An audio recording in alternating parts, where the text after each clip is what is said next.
So you've developed some woodworking skills and now have made a few projects. You're at a level where you may even be comfortable or ready to take on commissioned woodworking projects. The next question is, where do I sell my projects? I hope to answer that here by giving you 5 ways to sell your woodworking projects. Number 1, online. In the tech world that we live in, selling projects or wooden goods online seems to make the most sense. Everything these days is driven by the internet, so why not get your slice of the pie? Facebook is the first way. Facebook is not only a good showcasing platform for beauty shots of your finished products, but can also be a great way to sell your goods. Pre-made goods can be sold through Facebook Marketplace. You can also offer shipping if the item is small enough and the shipping cost makes sense. For large items, you can still sell them through the marketplace, but list them as local pickup only. I suggest using clear, high-quality photos of your product, which will allow you to market your product in the best way possible. On your website is another good way. And these days, it seems that you're not legitimate unless you have a website. You can make a website for a very small financial investment, an investment that will easily pay for itself over time. If you're hesitant about starting a website, be sure to check my last video where I discuss all the ins and outs. Having a website to showcase and or sell your goods is a great way to get eyes and attention on your product. Optimize your website to sell and list the smaller goods on your website with shipping available. Another way to sell online is through Etsy. And while Etsy isn't as great of a platform in my eyes as others may view it to be,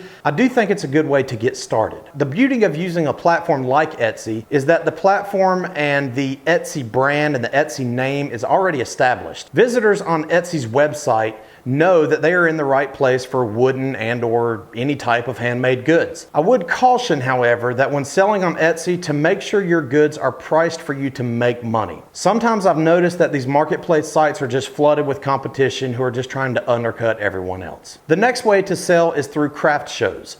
Trade shows or local craft shows are a great way to sell your goods and projects. This type of in-person selling usually draws the exact demographic of potential buyers to your project. The folks that visit these craft shows are usually in the woodworking niche and are more likely to purchase your goods. This selling method is a potential added bonus as it allows future customers to physically see, touch, and evaluate your work. Pictures are great, but they aren't always 100% accurate. This in-person selling method allows you to truly showcase your work right in front of your potential buyers. Next is friends and family.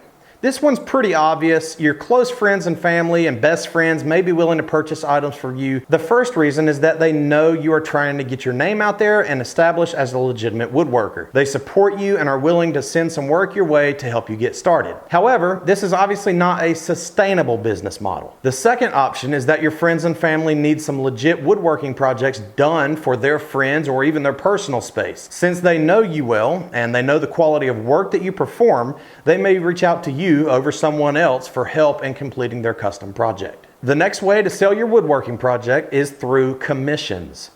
Doing commission work may not be as prevalent when you're just starting your woodworking business, but is definitely a way to make some high-level income. Commission work is when a customer reaches out to you with a specific set of requests and detailed criteria in hopes that you can fulfill their needs in making a custom piece. The work can be advertised through your website, through social media accounts, or by simply handing out your business card or brochure. These projects are usually very high paying since someone is wanting highly customized work, handmade with quality materials. If you're looking for places on where to find woodworking materials, check out the article on my website where I discuss all of that, and there's a link down below. The next place to sell is at a brick and mortar location.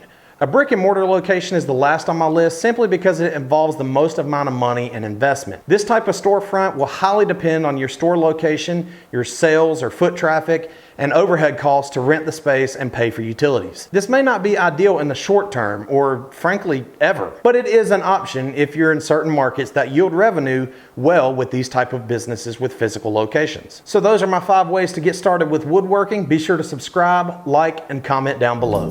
Take care.